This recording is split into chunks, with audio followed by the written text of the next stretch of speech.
Hey, what's up guys? Welcome to another muscle building session.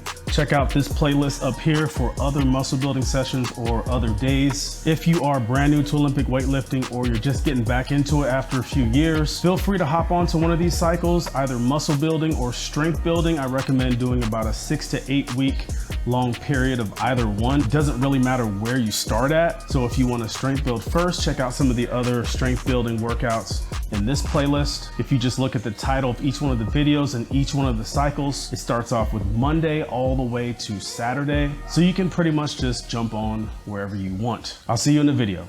Hey, what's up YouTube? This video is for people who have looked into Olympic weightlifting or are curious enough into Olympic weightlifting that they want to try and incorporate some of the lifts or some of the techniques into their daily routine. Some things that may be holding you back mentally are, I might be too old. I don't think that I'm currently capable of doing the Olympic lifts. So let me just do some basic squatting and deadlifting until the day that I'm ready. Or you may have stumbled across this channel, in which case I thank you. I just thought to yourself, you know what, these Olympic lifts look kind of cool. Let me check it out. Well, fortunately enough for you, the ball's now in my court because now I have to convince you as the viewer that Olympic weightlifting is indeed viable or important to your fitness. I'm gonna demonstrate the importance of Olympic weightlifting by using this pie chart that I drew out here for you guys. We're gonna talk about each and every one of these characteristics of fitness, and we're gonna delve into them just a little bit throughout this video. But really quick, just to go over them, we have cardio, stamina, agility, power, strength. I'm gonna talk about the difference between power and strength, but they are similar: accuracy, balance, and flexibility. When talking about cardio, we're not talking about Cardi B. We're talking about your body's ability to take oxygen and carbohydrates and convert them over into energy. How efficiently can your body do that task? Cardiorespiratory endurance is important to us as athletes because we want to ensure that our heart is healthy. You know what? Just generally speaking, as a human being, you want to be able to do whatever task it is you love to do over a long period of time, not just a minute or two. Whether that's playing with the grandkids, going out for a jog on the beach with your significant other, maybe hiking through a small trail with some friends, or just engaging in a sport that you enjoy doing. All of the aforementioned activities require some sort of a decent level of cardiorespiratory endurance. The second thing we talked about was stamina. This deals with your actual muscle tissue themselves, so muscular endurance. This is different than cardiorespiratory endurance because one deals mainly with the heart, and at a cellular level, it deals with your body's ability to convert things into energy. Muscular endurance has to do with the actual muscle tissue themselves, and essentially what that translates into is how fast does lactic acid build up within your muscle tissue. You know when you feel that burn in your muscles from doing a set of 10 squats or a set of 10 on the bench? Imagine that feeling happening after only doing one rep. That would be what we consider a low level of stamina. Agility is super important. I think agility, just kind of in my own words, is your body's ability to mentally and physically change directions quickly. So we're talking about jumping, doing a crossover in basketball, changing directions quickly like in a snatch or in a clean. Essentially anything that requires fast muscle recruitment or a really quick reversal in direction in any sort of physical activity. And I think if most of us are being just intellectually honest with ourselves, being more agile is better than being less agile. This next one, I added speed to power because they go pretty much hand in hand. They both require training and practice in order to get better at them. But essentially power can be described as the speed in which you can move a load or yourself. For example, pretty much the higher someone can jump, the more powerful that athlete is in relationship to another athlete. And if you want to become more powerful, you can just increase the load, i.e. jump as high as you can with just your body weight and then put on a weighted vest and then see how high you could jump with that weighted vest on. And as the weeks progress, if you add weights within the vest but are still able to reach the same heights in a particular jump, then typically that means you're becoming a more powerful athlete. The characteristic of strength is when we take power and speed and just tune it down. So instead of being powerful and fast, how much weight or load can you add to a particular exercise? Kind of like when you're maxing out on back squat or bench press. When you start approaching weights that you've never lifted before, and let's say you're trying to get a personal best, the cadence at which you're doing the rep slows down significantly, and so this helps build your strength. In my own words, accuracy covers more of a mental thing when it comes to fitness, which is your ability to just recognize where each one of your body parts are in space and time, and to put those body parts where they need to be when they need to be there. A good example would be throwing really anything, baseball, football, passing someone a basketball, spearing a lion in the face that's about to eat your face. The last two things I covered on the board was balance and flexibility. Balance is important, man. I mean, your ability to walk depends on how well you can balance your body in space and time. If you think that balance isn't important, watch a 1-year-old try to learn to walk. Try watching a 1.5-year-old try and go like up some stairs or something like that. Or like try to jump off of something not even that high off the ground. Balance is super important. It falls under the range of kind of like a neurological characteristic of fitness, but still important. Flexibility, pretty much one of the most important things in my opinion, because it's one of the first things to go out when you start aging. Lack of mobility is really the premise behind a lot of injuries that older people have as they start reaching into the elderly ages. If you look at someone like in their 80s or 90s walk, you notice that they're just like really stiff and slow. The longer we can train in modalities that allow us to be flexible, to me just means that we could extend a better lifestyle moving into our elderly ages. I could hold it down for you. Let me spend the time on you.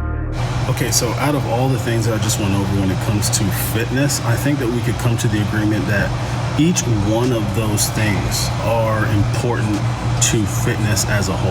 And if in fact I came up to one of those characteristics, let's say like balance, and you were like, I don't really care about balance. All I care about is strength, right? And I'm not attacking you if in fact all you do is strength, like just squats or deadlifts or something like that, or just like the slow kind of strength building movements. I've been thinking about how to narrate this video in such a way to where it doesn't seem like I'm going on attack mode on individuals who only train strength. But I think we could come to the agreement that each one of those things, like agility, balance, accuracy, coordination, they all play an inherent role in terms of our overall fitness. If in fact you do disagree with me, I think that we can, let's say you took balance, for example, and you were like, I don't really care about balance. All I care about is strength. Okay, well, let's say tomorrow and every day after that, your balance or your ability to recognize where each body part is at in space and time, that ability to do that diminished by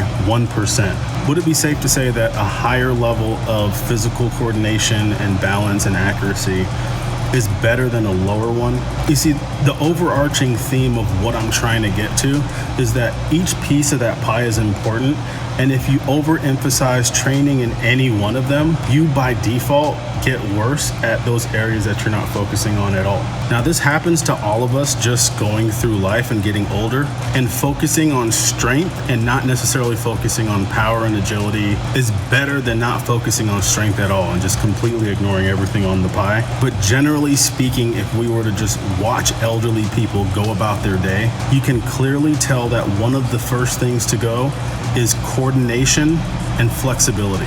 In most cases, the reason why their agility or coordination and balance starts to deteriorate is because they haven't done any activities throughout their life that focus on developing these areas. So let's divert our attention a little bit to just powerlifting, for example. This is a sport that mainly focuses on strength. It's still confusing to me why it's called powerlifting when it should be called strength lifting, because max bench, squat, and deadlift is a determination as to how strong you are, not necessarily how powerful you are. Olympic weightlifting actually showcases an athlete's power more than powerlifting. So in many ways, Olympic weightlifting could be called powerlifting, and then what we know as traditional powerlifting could be called strength lifting. But in any case, the reps are slow, grindy. You're trying to go for like your 1 rep max in either the bench, deadlift, or squat. Not a whole lot of flexibility is required to deadlift. Not a whole lot of emphasis is placed on flexibility, particularly in the back squat, where it's a low bar back squat, because essentially the lower the bar sits on my back, the less range of motion is required out of my hips. This is the same reason why when you see deadlifting in powerlifting, they tend to lift with like a curved upper back, and the reason why they do that is because they're limiting the range of motion within the entire movement itself. And then obviously you've seen the bench press in powerlifting where their back is overly arched and their chest is as pretty much up as high as possible, and all you have to do is just like this, and it's like that's the rep. Like I said, man, I'm not calling anybody out because the weights that powerlifters do I can't even do, but doing what I really love to do, powerlifting really doesn't bring a whole lot of advantage to me in terms of flexibility, agility, power, and those other things that we talked about. Nothing about powerlifting requires you to have any amount of cardio. One can make the same argument when it comes to cardio in terms of Olympic weightlifting, but in actuality, depending on how an athlete trains for Olympic weightlifting, when you see an athlete on the platform and they just do 1 rep, that's a culmination of what they've done throughout the year. They're not just doing 1 rep on a platform when they're training in the training halls. They're doing sets of 10, sets of 12s. They're doing tons of accessory work, tons of bodybuilding movements that you never see on an Olympic weightlifting platform. And so there's a lot that goes on behind the scenes when it comes to putting together what you see in the snatch and clean and jerk. Strength building is awesome, man. It's the foundational requirement to any sport. That's why if you play rugby, if you play tennis, if you play American football, if you play basketball, behind the scenes, you'll see someone that's called a strength and conditioning coach. A strength and conditioning coach's overarching intent is to get the athletes up to a certain level of strong, and then depending on what sport they're into, try to develop that strength over the course of a football game or of a basketball game. Football players tend to be bigger, as you notice. Their spurts are a lot shorter. Basketball players tend to be a little bit more slender. There's a lot more endurance and running involved. A lot more muscular endurance and cardiovascular endurance is required for basketball, so you tend to see the athletes be a little bit more slender. In track and field, they have strength and conditioning coaches focusing on the athlete's ability to be flexible, agile. How much power output do they have? How much strength do they have? What's their cardiorespiratory system look like? And so serious athletes or individuals who are serious about their fitness tend to worry about the entire element of fitness and not just strength, not just back squatting, not just deadlifting, or just not focused on the slow movements that require absolutely no speed and power whatsoever.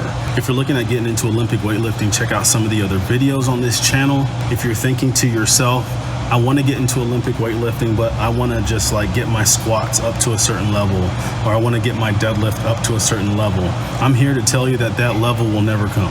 You can literally train Olympic weightlifting with a PVC pipe, which realistically is a more foundational way to attack learning Olympic weightlifting, is with just either an empty bar or a PVC pipe. Learning how to control every single muscle in your body, learn the timing, learn the syncing that's involved when it comes to cleaning, snatching, jerking. But that's all for this video, guys. Share your comments below, and I'll see you guys in the next one.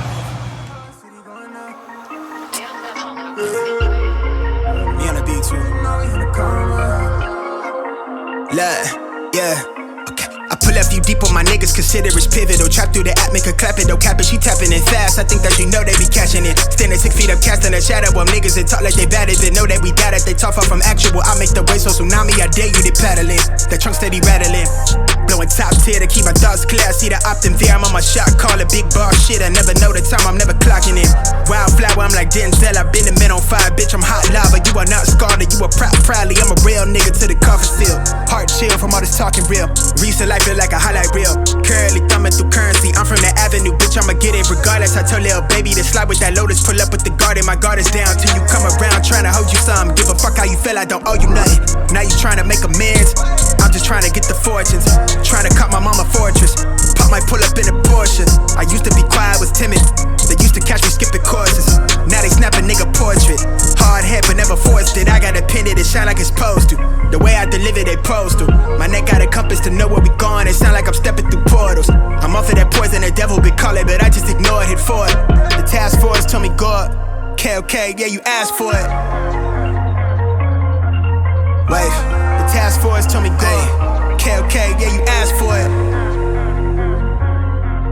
Wait, the task force told me go.